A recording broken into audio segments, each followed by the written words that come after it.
তুমি বলছি শোনো মাসি, তোমায় একটা কথা জিজ্ঞাসা করবো। বলো না।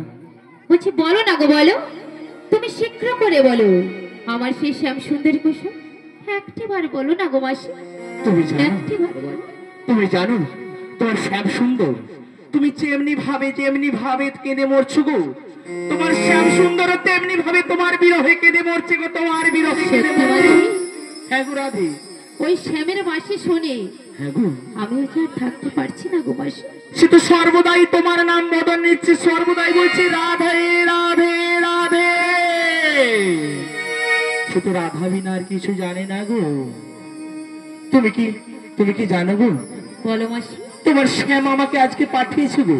কিসের লাগি মাসি গো? কিসের লাগি পাঠিয়েছি জানো? বলো বলো বলো। ওই তোমায় নিয়ে যমুনার কিনারে নিয়ে যেতে বলেছি গো। যমুনার কিনারে? হ্যাঁ গো রাধে। কেন গো মাসি? তুমি জানো তোমার শ্যাম আজ নতুন লীলা প্রকাশিবে গো।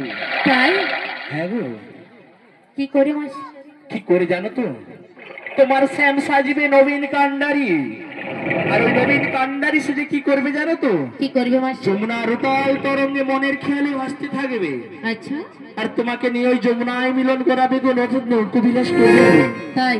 হ্যাঁ গো। বলছি মাসি, বলো না। আমার স্বামী যে বড় নীলজ। কেন গো? উনি কথা দিয়েও কথা রাখে না। এই কথা বলে না গো। তাই কি বলছি জানো মাসি? শ্যামে ছাড়া রাধিকা